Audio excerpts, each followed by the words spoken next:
Today, we're going to tear down a massive myth that keeps so many of us feeling stuck.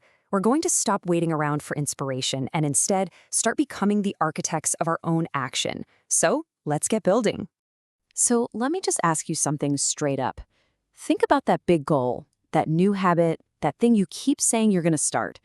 Are you waiting for some lightning bolt of inspiration before you begin? Waiting to feel like doing it? If that sounds familiar, hey, you're definitely not alone. But you might just be caught in a trap. And this right here is that trap.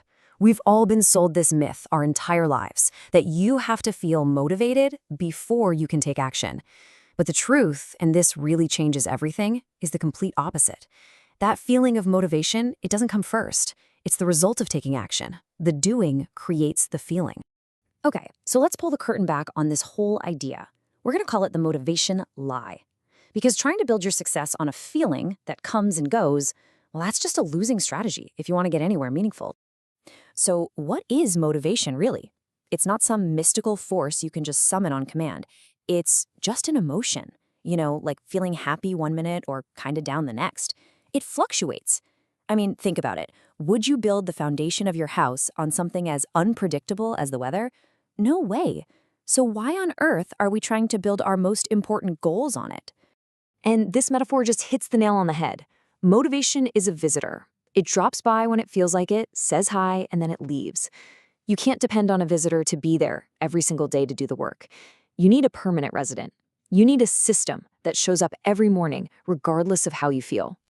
And when we just sit around waiting for that visitor of motivation to appear, we fall into what we can call the feeling trap.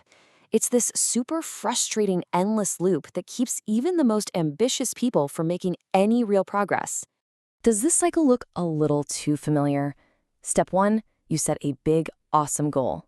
Step 2, you wait to get that magical feeling of motivation. Step 3, that feeling doesn't show up, so you procrastinate. And then, of course, you feel guilty about it, which just makes you even less motivated. It's a total downward spiral. So the big question is, how do we break out of this cycle? Well, it takes a fundamental shift in how we see ourselves. We have to move from being a passive drifter, just getting tossed around by the waves of our emotions, to becoming an active architect, someone who intentionally designs their own path forward. Let's just break this down. The drifter relies on willpower and feelings. But here's the thing. Willpower runs out, and feelings change all the time. The architect, on the other hand, relies on systems, repeatable processes that work whether they feel like it or not. The drifter is guided by their mood. The architect is guided by their blueprint. And the result? For the drifter, it's burnout and inconsistency. For the architect, it's real momentum and actual progress. All right, so thinking like an architect is the foundation. But every good architect needs a toolkit, right? So let's shift from the what to the how. Let's get into the practical tools you can use to start designing your days for action.